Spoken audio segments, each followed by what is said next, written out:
Hey everybody, just a few days ago, the producer for One Piece Treasure Cruise Yoshi released a new video talking about the upcoming version update to Japan One Piece Treasure Cruise. So let's go over everything you need to know about 11.2 and the events coming up for the 7.5 anniversary event. First things first, let's get the date out of the way. The maintenance will happen on October 28th, and it will include a bunch of features for 11.2, and probably the start of a lot of the events for the 7.5 anniversary. One of the first changes in the 11.2 update is one to Alliance, and that is the inclusion of chat and stickers. Now you'll be able to talk to your Alliance members, as well as send stickers to all of them, so that way you can coordinate during a Kizuna Clash event, or any other Alliance-based events, or if you just want to chat. This is an alternative to having like your own personal Discord or whatever you want to do. It's just a nice in-game way of doing it.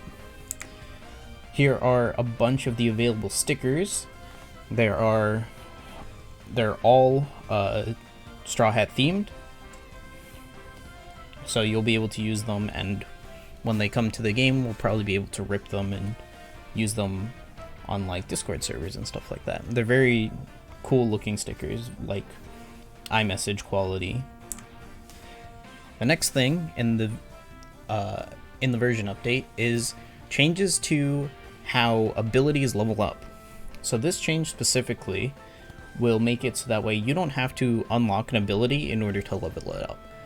From the image on the left with Jack, if you didn't have a support ability unlocked or potential abilities unlocked, it would still show them. However, they would not take effect in battle until you unlock them. But when you feed them, you can still level them up. So on the right, you can see that Zephyr has been increasing his socket amounts, even though he only has access to 3. Keep in mind, these images were probably just for testing this effect, because Jack, his support is automatically unlocked when he's evolved, and Zephyr, when he's evolved, has 5 sockets instead of 3. So don't pay too much attention to the characters in the image. Another change with regards to potential ability levels up is that you will now be able to focus specific abilities when you feed a duplicate character to level up potential abilities. However, certain potential abilities will not be included in this. Right now, we assume, based on the image that we were given, that last tap or final tap will not be available for this. Some things they didn't go into detail on is how evolution will interact with this, but I expect evolution will still just be treated as a changing of the form of the character, so stuff like limit break and support will most likely still be there, that you can level up before you unlock them. Speaking of powering up your characters, there is now a new system for using items and booster characters for powering up. Before, you would have to feed items one by one. This included support medals and limit break tablets and turtles, but now you will be given the option to feed up to 50 of whatever you want, so you can feed 10 sets of 50 of whatever you want.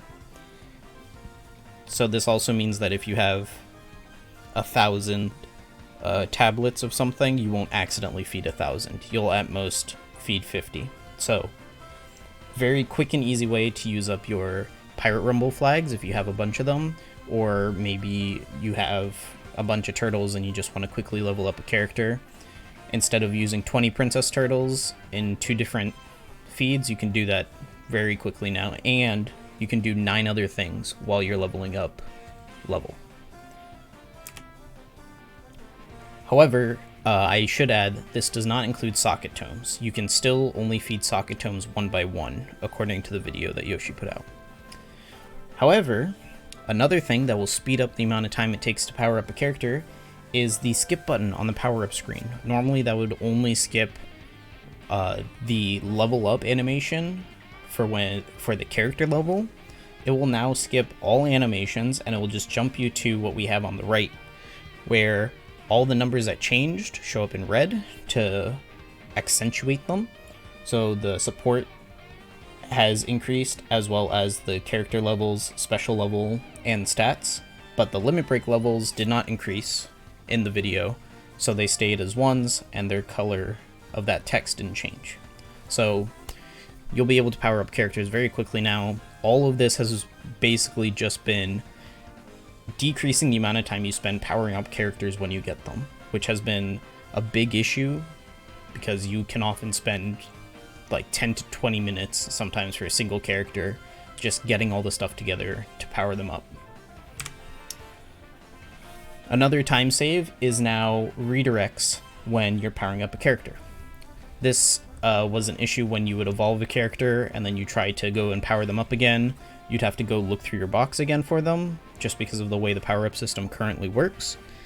But now you will be able to get a pop-up when you level up a character to max level. There will be a prompt that says, do you want to go to the evolve screen for this character? You can hit yes or no. Or alternatively, when you evolve a character, afterwards you'll be prompted, do you want to go to the power-up screen for this character? And then you can go directly into powering up the character, either their levels or their special or whatever you want. So another minor but still nice time save. This is all in the efforts of improving quality of life. So these are really nice changes, definitely overdue. The next pretty weird change, because it's weird that we didn't have it before, is that they are increasing the storage limit on all limit break materials to 99,999. This is 100 times more-ish than what we had before. So you'll not have to stress out about filling up your limit break materials so quickly and having to use them before they essentially get wasted because of how you get them from treasure map. If you're at 999, they would just be gone. They'd be voided. Unlike if you got them from a reward in the mail, then they'd sit in your mailbox. But now you have the option to actually get all of them, keep them in storage. If you want to save up thousands on thousands of materials, you now can. And you can probably save up enough that you can limit break plus many characters before running out. So this is just something that we've been asking for a long time. At this point, it's long overdue, but it's still nice to have. This is the only, I believe, gameplay change for this update, is the choice of which dual unit character you want to start with. So similar to how versus characters would let you select who you choose for the entire adventure, dual units will now let you pick who you start out as. So for the occasional times where you have a dual unit with a super swap and you want a specific type out when the super swap activates, you can now do that easily. So specifically for Ace Sabo in this case. But it also means that for Kizuna, if you have a Kizuna stage that reduces the cooldown of quick characters, you can start out with Luffy, which would have been fine in the old system. But if you had one that reduces the cooldown of strength characters, then in the old system, you'd start as Luffy and you'd lose out on that cooldown reduction. But now you can start out as Ace and get that cooldown reduction. So this is a pretty significant change for team flexibility. So it makes team building with dual units a lot nicer. A change coming to the Kizuna Clash is that now there is a 100 ticket redemption in the exchange shop. So if you were participating in one of the Super Boss Kizunas, you may have noticed that you get thousands of tickets or tens of thousands of tickets, or if you're on Japan, you could have gone up to millions of tickets. Instead of only being able to redeem 10 at a time, you'll now be able to redeem 100 at a time. In addition to this, there are going to be changes to make the cotton candies that you get from Kizuna Exchange go directly into your cotton candy reserves. Not sure if this will also be affected for other modes, but for Kizuna at least, that was specifically stated. Now, going on to something that isn't gameplay focused, but it's still a change coming to the game, there are now going to be pirate level milestone gem packs. What this means is that when you reach a certain level threshold, be it 50, 80, 100, 120, or 150, you will be given the opportunity to buy a gem pack. Now, some of these are pretty good deals, like the 150 pirate level gem pack is a pretty good deal. The 50 pirate level gem pack is a pretty good deal. The prices are all shown on screen. When they come to global, they would be different price, obviously based on where you live, but these will still be available for people who have already surpassed these pirate levels. So if you're pirate level 300 or above, all of these packs will be available to you after the update, but only for 48 hours. No matter who you are, these packs will only be available for 48 hours. And they all have different items in them. The final one has a ticket that is in the last year. It doesn't specify if it's a legend ticket. But everyone will have access to these, so if you want to buy them, you'll have that opportunity. So now, that's all the quality of life changes and additions in the version update. Moving on to the event coming up next month. We are celebrating the 7.5 anniversary of Japan, and the event to commemorate that is the notorious powerful enemies versus Luffy event. From the characters that we were shown, we know about Moria. He was teased in the treasure map silhouette, and the characters we're getting are Legends Doflamingo and Katakuri separately, with rare recruits Hody Jones and Caesar Clown. All the other characters on the screen, we don't know where they come from. They could either be Rumble, Kizuna, they could be limited rare recruit, they could be a raid boss, they could be free to play, we don't know. In addition to this event, you'll get one free multi-pull on 3 different banners, so 3 multi-pulls total for free. 1 on the banner with Dofi and Katakuri, and 2 on 2 separate Halloween banners. In addition, there will be a alliance-based event called Heavenly Demon vs. Luffy, where you'll be able to participate with your alliance in order to get rewards and stuff like that, possibly a good amount of gems. We don't have any information currently about what will be there, but it should be a fun event, probably structured more like a blitz battle than anything else.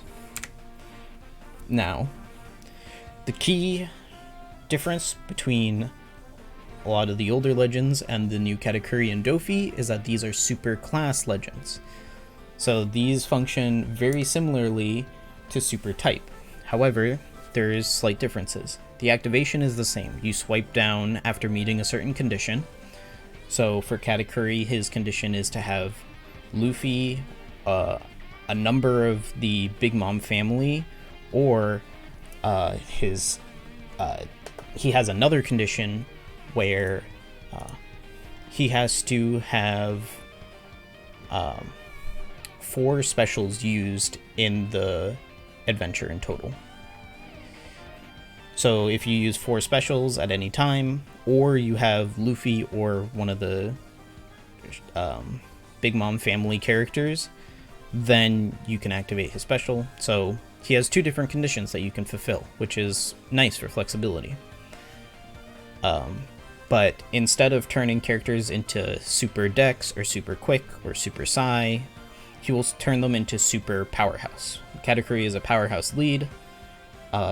I will be going over the characters when the full batch is released.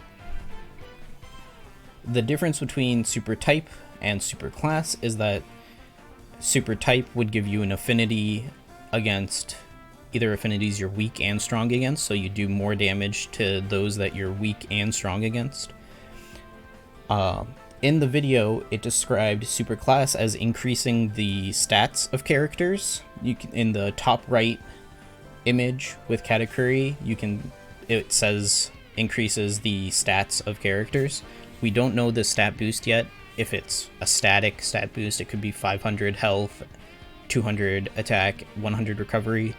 It could be a 1.25 stat boost. Just multiply all your stats by 1.25. We're not sure yet, but we've got to wait.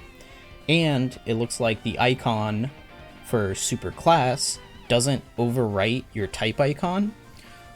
So theoretically, super type and super class should stack. So it's a new method of boosting your damage. Kind of pushes the idea that hybrid teams are definitely going to be the more going to be capable of more damage, but it gives us that alternative system of boosting our damage, and gives characters the flexibility to now be super class instead of super type. Like Moria was basically a class-based captain, but he still had a super type ability. If he were released now, he probably would have a super class. Since I mentioned Katakuri's super class condition, I'll also mention Dofi's. Dofi's is a combination of two. So like Katakuri was a combination of Last Tap Kid, kind of. It's any four specials for Katakuri. For Dofi, it's like Dex Hawkins, where a support has to be triggered by an enemy. Or he can have Luffy, Law, Diamante, Pika, Treble, Virgo, Sugar, Kaido, and Caesar in the crew. So either of those need to be fulfilled for his super class ability to be active, or to be available. So these characters open up a lot of different ways of doing stuff. We're getting more interesting super type conditions, which I like. So these characters will be fun to work with, especially with newer ones coming out in the future. So that's the new legends. Afterwards, Yoshi took a few moments to talk about what he's working on in the future. He mentioned that he can't release any big details yet, but there is a new event in development. Whether this means like a new game mode or just a new Blitz Battle style event is unclear. And he does mention that it gives you the opportunity to use many different characters. So this could be something like PvP, where older units now become more useful. It could be something like a mode where you choose several different teams, and each mission you go through, you have to use a different team, kind of like Treasure Map. Or it could just be that you need to use 30 different characters to build the team. Like, there's endless possibilities on how this could lay out. But I'm optimistic for it. I'd like it to mean that older units are going to get buffed a good amount, because that would be very nice if older units got significant buffs. It would make pulling older legends a lot less painful, just in general, because a lot of them are now just either PvP fodder or support fodder. So if this brings a lot of older characters back into meta, that'd be awesome. But I expect this is probably going to be a new game mode that will be releasing in 12.0, which could probably release for the global Japan sync, so around New Year's. And that's it. That's everything that Yoshi went over in the 11.2 and 7.5 anniversary update video. And I'm very optimistic about this. We still have a lot of stuff to look through for global and their scheduling for the next few months, but we'll probably get another video from Yoshi talking about that relatively soon, probably in December, just like he did last year for World Cruise. So I appreciate you all for exploring the update with me and listening to my opinions about it. And I will see you guys next time.